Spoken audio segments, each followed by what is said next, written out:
안녕하세요. 하루페이스 말씀 충전 하필 큐티 조종환입니다. 오늘 함께 나눌 하나님 말씀은 미가 3장 1절에서 12절까지 말씀입니다. 내가 또 이르노니 야곱의 우두머리들과 이스라엘 족속의 통치자들아 들으라. 정의를 아는 것이 너희의 본분이 아니냐. 야곱의 우두머리들과 이스라엘 족속의 통치자들은 정의를 알고 정의에 대해서 실천해야 됩니다.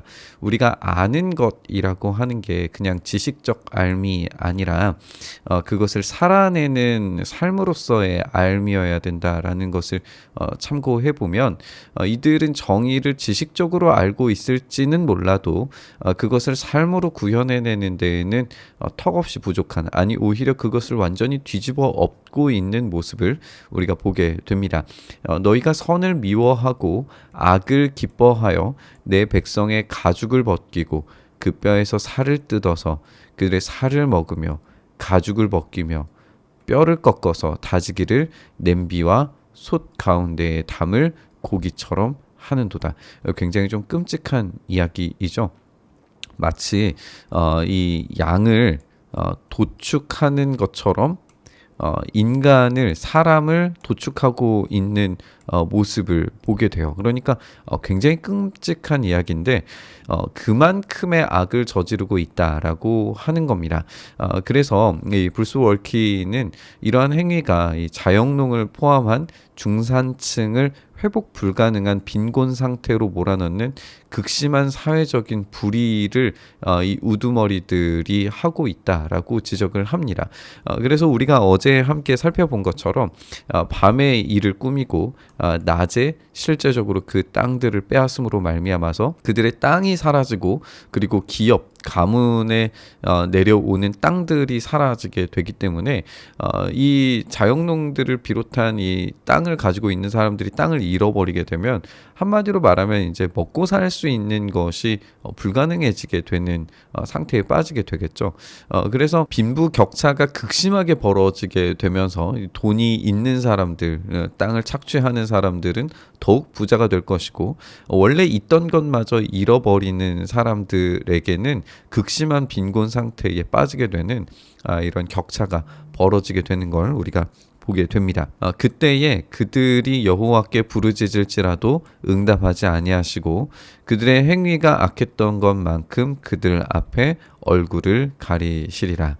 하나님께서는 이런 착취적인 악을 벌이는 자들에게 응답하지 않으시고 얼굴을 가리실 거예요. 하나님께서 응답하시지 않고 얼굴을 가리시는 것은 최고의 심판이 될 겁니다.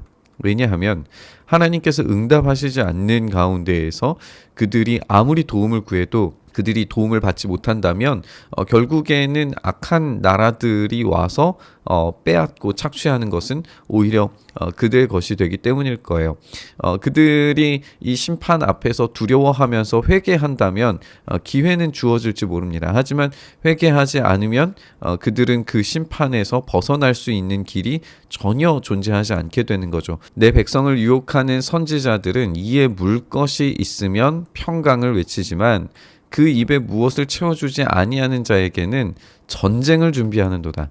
우리가 아까는 마치 양을 도축하듯이 백성들을 수탈하는 모습을 봤는데요. 여기에서는 먹을 것이 있으면 입에 무언가를 채워주면 평강을 이야기하지만 무엇을 채워주지 않으면, 한마디로 말해서 뇌물을 주지 않으면 전쟁을 준비한다라고 그렇게 이야기하고 있어요. 그러니까 그냥 단지 어떤 이 빼앗는 정도의 수준이 아니라 전쟁을 준비해서 약탈을 하는 모습으로 지금 백성들을 수탈하고 있다라고 하는 거죠.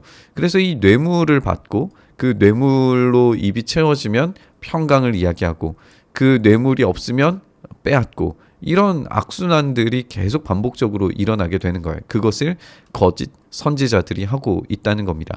우리가 지난 본문에서 함께 살펴봤던 것처럼 지금 이 거짓 선지자들은 하나님의 말씀을 아주 왜곡해서 들려주고 있어요. 그래서 이들은 하나님께서 노하시기를 더디하시고 은혜를 베푸시는 분이시다. 그래서 하나님께 나아가면 이 노하기를 더디하시고 은혜를 베푸시는 하나님께서 우리를 그냥 내버려 두실 거다, 용서하실 거다, 그 은혜를 챙기면서 살아가자라고 그렇게 이야기할 거라는 거죠. 이 거짓 선지자들의 말은 그래서 지금 당장은 먹고 사는데 죄를 지어도 괜찮다 하는 식으로 지금 이야기들을 만들어내고 있다는 것을 우리가 살펴봤었어요. 이런 선지자들에 대해서 하나님께서 말씀을 하시는 거죠. 그러므로 너희가 밤을 만나리니 이상을 보지 못할 것이요 어두움을 만나리니 점치지 못하리라 하셨나니 이 선지자 위에는 해가 져서 낮이 캄캄할 것이다 라고 그렇게 이야기하고 있어요. 한마디로 말해서 하나님께서 그들을 통하여서 응답하지 않으시리라고 하는 거죠. 선견자가 부끄러워하며 술객이 수치를 당하여 다 입술을 가릴 것은 하나님께서 응답하지 아니하시기 때문에 그렇습니다. 그래서 이 거짓 선지자들이 제 아무리 예언을 해도 그 모든 예언들이 다 틀리게 되리라는 거예요. 우리가 선지자들의 핵심, 이 예언의 핵심은 뭐냐면 열매를 보고 알리라라고 하는 거예요. 이 열매가 직접 맺혀지면 그것으로 참인지 거짓인지를 알 수 있습니다. 근데 이 거짓 선지자들은 끊임없이 평안을 이야기하고 평강을 이야기하고 하나님께서 좋은 걸 백성들에게 줄 거다라고 하는 안일한 약속에 대해서만 이야기해요. 이 안일한 약속에 대해서 이야기하는 거짓 선지자들의 예를 우리가 예언서들을 통해서 역사서들을 통해서 확인을 할 수 있습니다. 그들은 결국에는 쳐들어오는 적들에 대해서 아무것도 하지 못하고 결국 다 빼앗기고 멸망하게 되었죠. 이런 상황 가운데서 오직 나는 미가는 여호와의 영으로 말미암아 능력과 정의와 용기로 충만해져서 야곱의 허물과 이스라엘의 죄를 그들에게 보이리라. 지금 보지 못하는 자들, 이상을 보지 못하는 자와 이스라엘의 죄를 그들에게 보여주는 이 미가는 완전히 이 정반대의 모습을 보여주는 걸 보게 되죠. 이 거짓 선지자들은 결국에는 보지 못하는 우상과 동일해지고 참된 예언을 하는 미가는 하나님을 닮은 모습으로 지금 이야기하고 있는 걸 보게 되는 겁니다. 야곱 족속의 우두머리들과 이스라엘 족속의 통치자들 곧 정의를 미워하고 정직한 것을 굽게 하는 자들아 원하노니 이 말을 들을지어다. 우리가 이제 계속 보고 있는 이 이야기를 들어야 하는 대상자들이죠. 이 말을 들어라라고 하면서 시온을 피로 예루살렘을 죄악으로 건축하고 있다. 이야기하고 있습니다. 그들의 우두머리들은 뇌물을 위하여 재판하며 그들의 제사장은 싹을 위하여 교훈하며 그들의 선지자는 돈을 위하여 점을 치면서도 여호와를 의뢰하여 이르기를 여호와께서 우리 중에 계시지 아니하냐 재앙이 우리에게 임하지 아니하리라 하는도다. 우리가 함께 살펴본 것처럼 이 제사장 또 선지자들은 이 교훈과 또 하나님께서 원하시지 않는 그런 점을 치면서 결과적으로는 재앙이 우리에게 임하지 않을 거다라고 그렇게 거짓된 예언을 하고 있죠. 그들은 하나님의 은혜를 완전히 왜곡하고 있습니다. 하나님의 은혜는 무제한적인 무한한 은혜인 것은 사실이지만 그 무한한 은혜는 하나님을 사랑할 때에 얻어지는 것이지 하나님을 미워하면서 또 하나님의 일하심 또 하나님의 방식을 따라가지 않으면서 또 하나님께서 말씀하시는 정의와 공의에 대해서는 무감각하면서 그럼에도 불구하고 하나님의 은혜를 무한하게 베풀어 주시리라고 기대하는 것은 완전한 거짓이라는 거예요. 이런 방식의 은혜, 무제한적인 무한한 은혜를 이야기하는 그런 방식의 이야기를 우리는 값싼 은혜라고 부를 겁니다. 값싼 은혜는 결국에는 재앙을 불러오는 일밖에 되지 않을 거예요. 주님의 십자가는 그런 식으로 단순하게 이야기되는 게 아닙니다. 주님께서 우리에게 말씀하셨듯이 그 도를 따라가는 자들, 그 십자가를 자기 십자가를 지고 가는 자들에게 그 은혜를 베풀어 주시는 것이고 그것이 부활에 이르는 방법이에요. 그러면 자기 십자가를 지고 가는 것은 결국에는 주님을 사랑하고 정의와 공의를 실현하기 위해서 또 실천하기 위해서 무던히 애쓰고 노력하는 자들이겠죠. 그런데 이 자기 십자가를 지기 싫어하고 돈을 사랑하고 뇌물을 사랑하면서 그러면서도 어떤 이 은혜의 이야기, 말들, 언어들을 사용하는 자들을 향하여서 하나님께서는 그들을 통하여서 일하지 않겠다라고 그렇게 선언하고 계시는 것을 우리가 보게 되는 거죠. 이러므로 너희로 말미암아 시온은 갈아엎은 밭이 되고 예루살렘은 무더기가 되고 성전의 산은 수풀의 높은 곳이 되리라 라고 그렇게 예언을 하고 있습니다. 이 말씀은 우리가 좀 주의 깊게 생각을 해볼 필요가 있는데요. 이것에 대한 반응이 두 가지로 갈리게 돼요. 첫 번째 반응은 회개했다는 겁니다. 이 회개는 언제 일어났냐면 히스기야 시대 때 일어났어요. 그래서 하나님께서 이 히스기야의 회개를 들으시고 이들에게 기회를 주셔서 아시리아의 공격에서 벗어날 수 있도록 하나님이 만드셨어요. 그것이 회개의 반응입니다. 두 번째 반응은 뭐냐면 이들이 회개하지 않은 때예요. 이건 언제 일어났냐면 예레미야 때 일어납니다.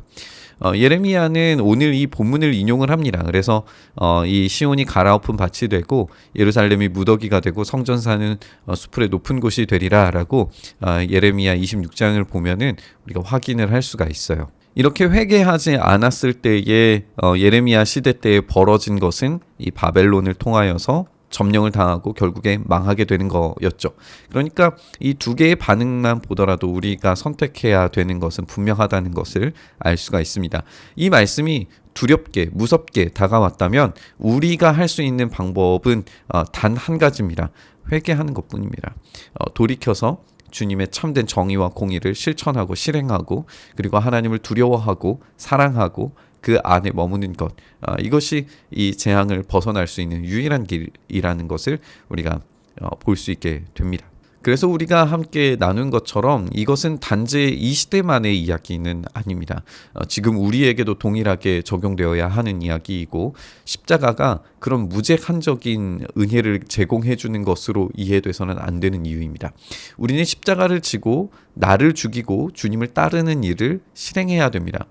그렇지 않고 하나님의 은혜가 무제한적으로 벌어지는 십자가의 능력을 과도하게 포장하면서 우리에게 괜찮다 이야기했을 때에 예레미야에게 말씀하신 것처럼 또 그 시대에 있었던 예언자들에게 말씀하셨던 것처럼 그들에게 엄청난 심판과 박해가 일어나리라는 것은 자명한 일이고 그것이 교회 역사에서도 계속해서 반복적으로 일어났던 일이기도 합니다.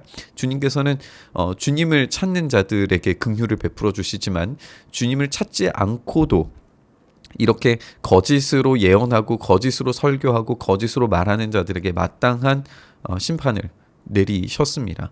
지금 우리의 시대에 이런 거짓된 복음, 또 잘못된 복음, 오염된 복음, 값싼 은혜를 추구하는 우리의 신앙이 있다면 여기에서 돌이켜야 되는 것, 회개하고 주님 앞으로 나아가야 되는 것이 얼마나 중요한지 생각해 보게 됩니다.